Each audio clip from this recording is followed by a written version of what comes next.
continuing our reading from The Breathless, Dark Ripples, Part 1.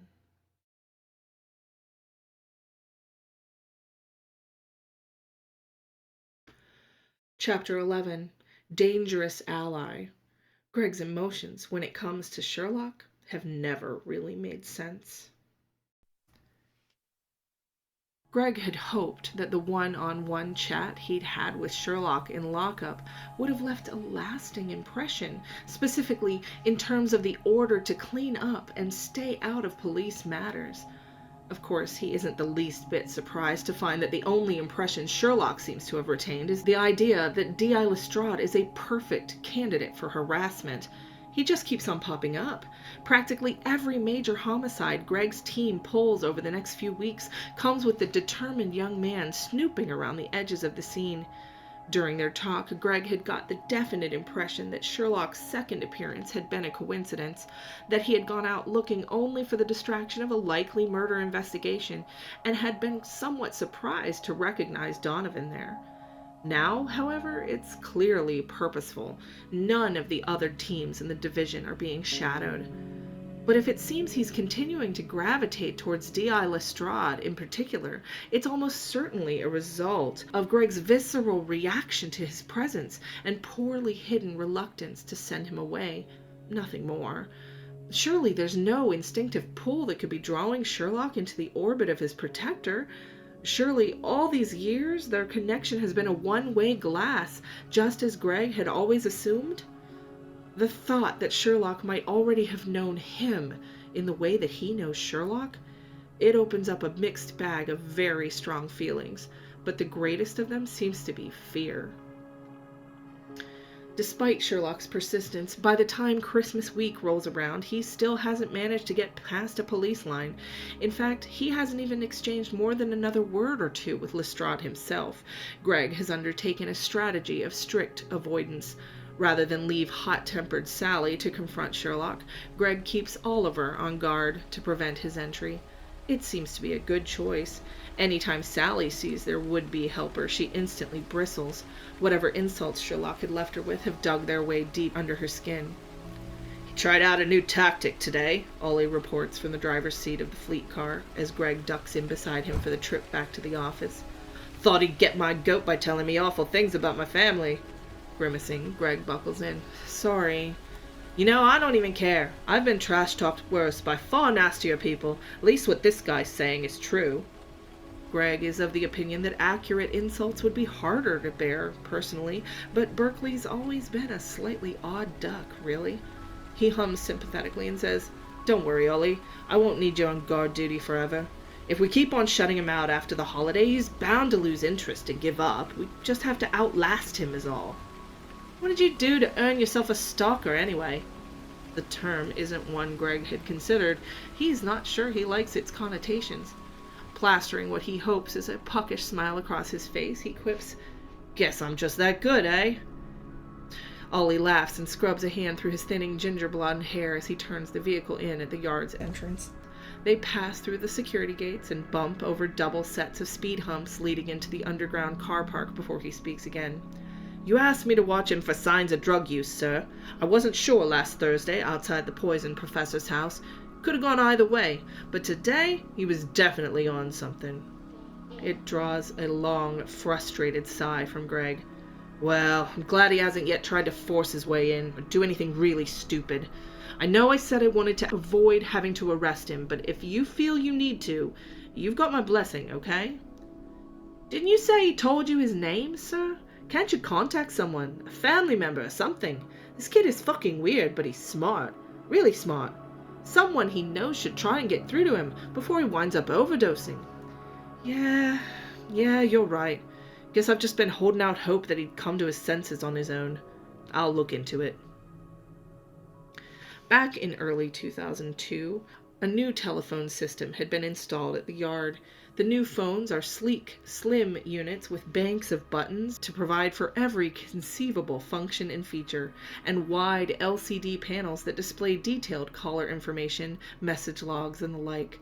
Some had complained at first about the garish, multicolored notification light to show whether incoming calls come from outside or inside the building, and about the ringer options that sound nothing like the old traditional style everyone had been used to. It's a running joke around the office that the change had been a thinly veiled attempt to weed out the older officers whose grasp on new technology is shaky. Greg likes the phones himself. He finds it reassuring to be able to clearly see who's ringing in, even if he's switching over from another call. He likes having advance warning before he picks up to Nadia or DCI Edwards or a representative of the press. He hides the same secrets from everyone, of course, but just having secrets to hide has made him grateful for any and every layer of security he can get. This evening, as he returns to his dark office, no longer the shoebox-size one, he'd finally been upgraded the previous year to one with interior windows and space for 2 seats. Greg can see the familiar orange glow of a waiting message before he even gets the door fully unlocked. He flicks on the lights, hangs his overcoat, and moves around to sit at the desk, peering at the phone's screen. Only one missed call from his wife. She likes to leave little messages during the day lately, casual confirmation of plans they've made for the evening or quick reminders about her schedule. She only rings his mobile number if there's something urgent. Greg expects this message to have something to do with the holiday gathering they're to attend at her mother's, probably just another item to add to his last-minute shopping. He'll listen to it in a bit before he leaves. First, he's got someone more important to deal with. Sighing, he opens the center drawer and shifts a pile of miscellaneous forms and memos aside, feeling beneath them for the edge of the envelope tucked at the back. Outside the window, there's movement in the bullpen.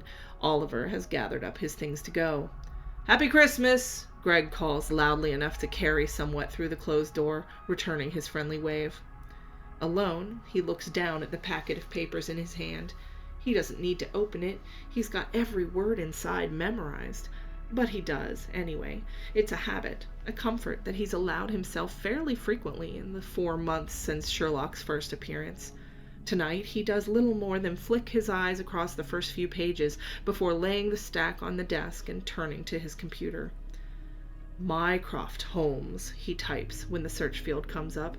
He could try contacting Sherlock's parents first, but he thinks broaching the subject of drugs might be easier with someone closer to his own age.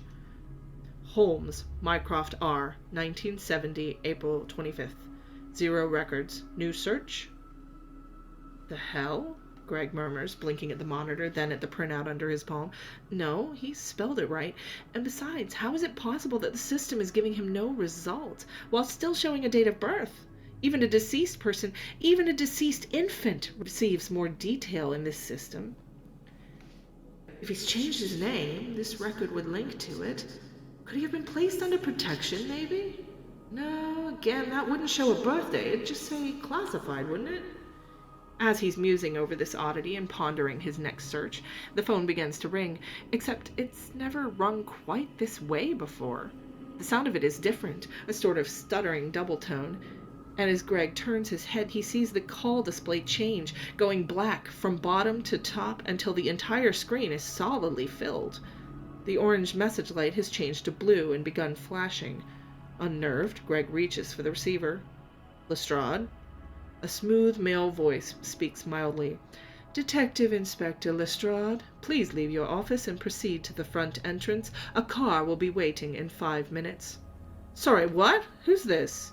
Please do proceed to the car, Inspector, the man repeats with just a bit more force. You have 5 minutes. I don't understand. The call disconnects abruptly. Blue light returns to orange, and the screen clears to its usual innocent readout of date, time, and last message received. What the fuck? Says Greg to the air. He's still staring at the phone 30 seconds later, trying to decide if he's being elaborately pranked, when his computer lets out a plaintive beep beside him. As he looks over, Mycroft's name disappears from the screen, and the entire system inexplicably reboots itself.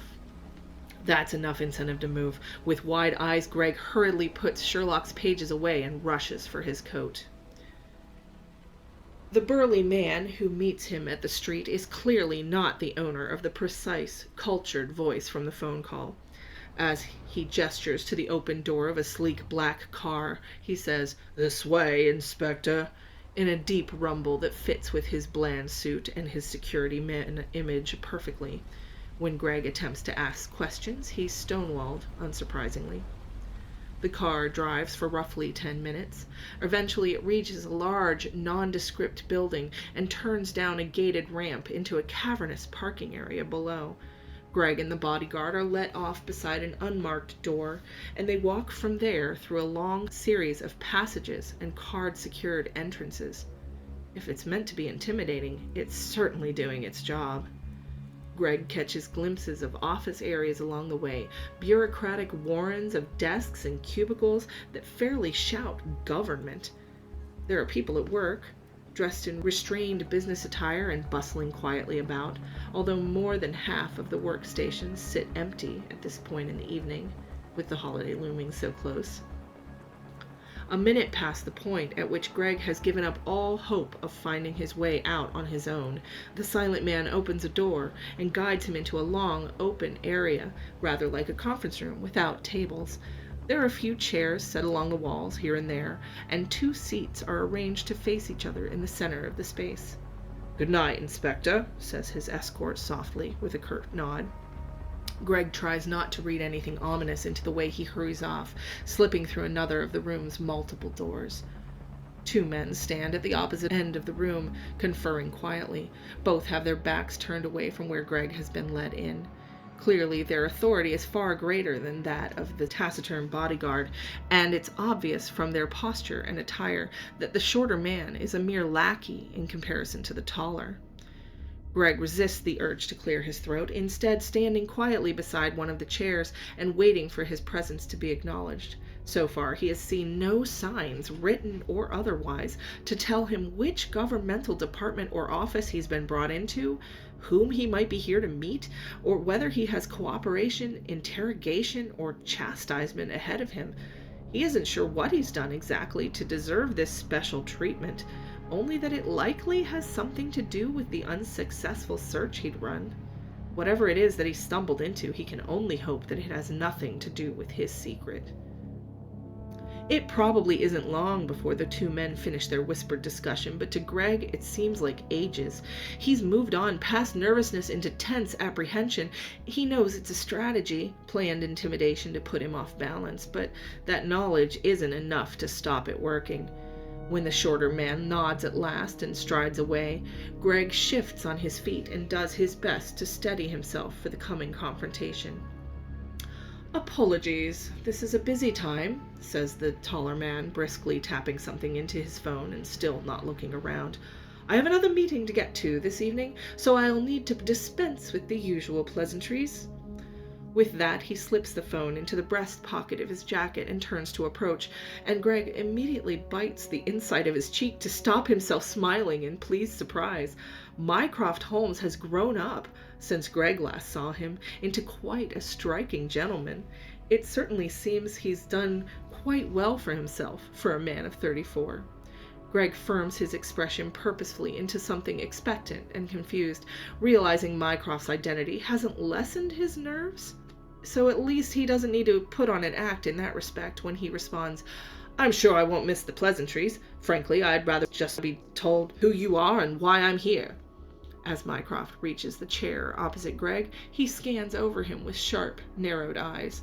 It's eerily reminiscent of the look Sherlock wore in Lockup, but this scrutiny is unclouded by the haze of narcotics. "Have a seat, won't you, Detective Inspector?" Greg had almost forgotten that he remained standing. He sits now, and Mycroft does the same, still studying Greg's every move as he pointedly asks, "What precisely is your interest in Sherlock Holmes?" It's not an unexpected question. Greg has had weeks to anticipate needing to answer it. "He's been poking around," he says, "getting his nose in at active homicide investigations, making a general nuisance of himself. I've been trying to discourage him." "And this discouragement takes the form of looking up his personal records and visiting him for a private conversation in a holding cell?" "Wanted to know what sort of person I was dealing with," Greg retorts, bristling. "He might have been hiding involvement for all I knew that first time. And as far as stopping to see him in holding, well, at least someone did. He wouldn't even call you." He catches the word before it can leave his mouth. He's got to be more careful. Holmes is still playing coy about his identity.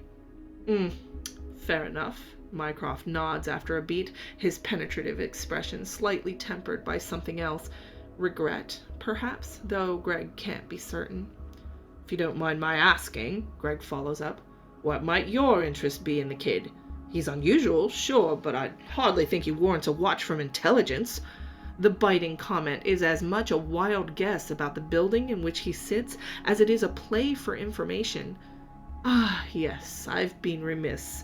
It seems I tend to overlook little things like etiquette when it comes to matters pertaining to my brother. Your brother, so you're Mycroft Holmes, yes. Greg allows himself a tiny internal sigh. One less detail to worry about lying over.